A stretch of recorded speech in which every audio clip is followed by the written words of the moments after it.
आज़ादी मिली 15 अगस्त 1947 को। नियम कानून जो थे वो अंग्रेजों के थे, लेकिन जब हम स्वतंत्र हो गए तो हमारे देश के राजनीतिज्ञों ने, विद्वानों ने, मनीषियों ने ये सोचा कि अब हम अंग्रेजों के नियम कानूनों का क्यों पालन करें। नहीं करना चाहिए था ना, वो गुलामी का प्रतीक था। तो उन लोगों ने मिलकर के क्या किया, अपने देश के लिए अपना संविधान बनाने का निश्चय किया।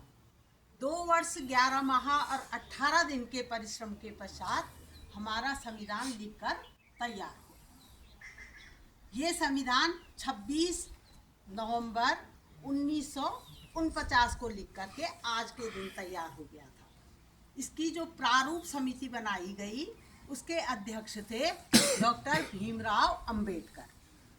जो संविधान को लिखने के लिए बहुत सारे लोगों ने मिलकर के बनाया, ये नहीं कि एक व्यक्ति ने बनाया, क्योंकि कोई कानून का जानकार था, कोई डॉक्टरी का जानकार था, कोई इंजीनियरिंग का जानकार था, कोई अन्य चीज़ों, अन्य विषयों के, जितने विषयों के जो जानकार थे, करीब करीब 350 लोगों के इसमें मत लिए गए, विचार लिए गए और तब इसको लिखा गया।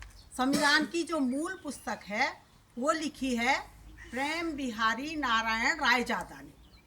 और सबसे आश्चर्य की बात यह है कि उन्होंने कहा कि मैं अपने देश के संविधान को लिखने का कोई पारिश्रमिक नहीं लूँगा, कोई मूल्य नहीं लूँगा। एक ही शर्त रखी कि प्रत्येक पृष्ठ पर इस पर मेरा नाम हो। और आज भी जो संविधान की मूल पुस्तक है उसके प्रत्येक पृष्ठ पर अगर कभी आपको मौका मिले देखने का, खैर पढ़ने के लिए तो बहुत सारा समय चाहिए, वो अलग अलग खंडों में मिलता है। आप जिस खंड को पढ़ना चाहें उस खंड को आप उपलब्ध हो जाता है बाज़ार में, लेकिन जो मूल उसकी है संग्रहालय में रखी रहती है। आप दिल्ली के संग्रहालय में कभी जाएंगे, मूल प्रति को देखेंगे तो उसके प्रत्येक पृष्ठ पर जो है श्री प्रेम बिहारी नारायण रायजादा के हस्ताक्षर किए हुए। अब उसके बाद जब संविधान लिख कर के तैयार हो गया तो हमारे जो प्रथम राष्ट्रपति थे डॉक्टर राजेंद्र प्रसाद, वो थे संविधान सभा के अध्यक्ष, और प्रारूप समिति के अध्यक्ष थे डॉक्टर भीमराव अंबेडकर। तो राजेंद्र प्रसाद जी के हस्ताक्षरों के बाद ये संविधान हमने अंगीकृत किया। हमारे संविधान की बहुत सारी विशेषताएं हैं।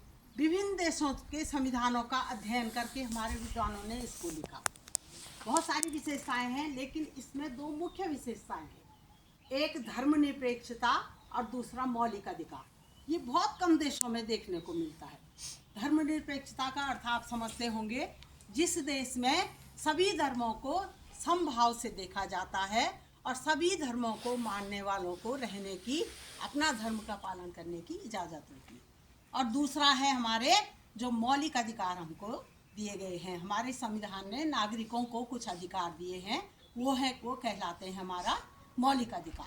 जैसे हमको स्वतंत्रता का अधिकार है, समानता का अधिकार है, धार्मिक स्वतंत्रता का अधिकार है, शिक्षा का अधिकार है, और इसके बाद शोषण के विरुद्ध अधिकार है, और उसके बाद संवैधानिक उपचारों का अधिकार है। अगर हमको लगता है कि हमारे अधिकारों का कहीं उल्लंघन हो रहा है तो हम न्यायालय में जा सकते हैं। उसको संवैधानिक उपचारों के अधिकार के तहत हम न्यायालय की शरण में जा सकते हैं।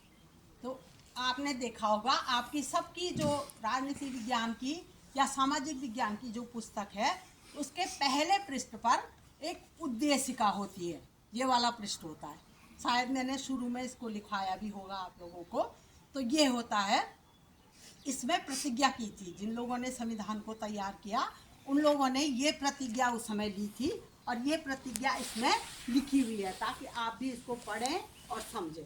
तो आज हम इस प्रतिज्ञा को लेते हैं। जैसे हमारे संविधान निर्माता मनुष्यों ने ली, वैसे ही हम भी इसको लेंगे। बोलिए, प्रतिज्ञा के लिए अवस्था बनाइए और बोलिए।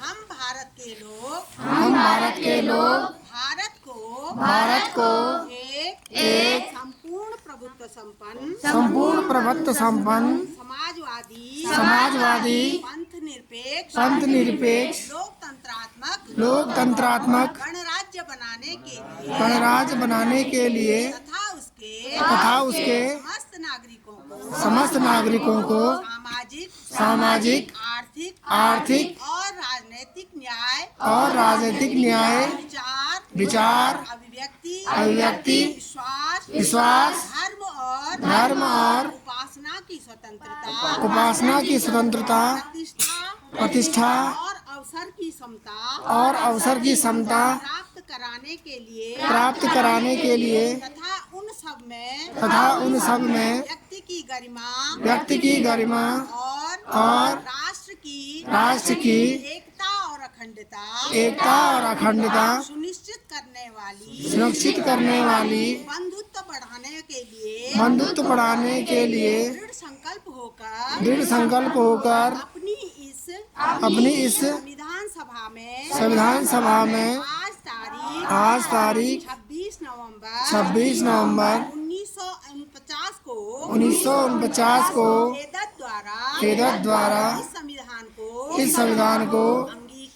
अंगीकृत, अधिनियमित और आत्म अर्पित करते हैं।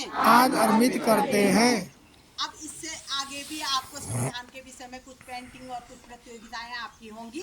पंखोली जी के निर्देशन में होगा ये काम। अभी आप कक्षाओं में जाइए। धन्यवाद।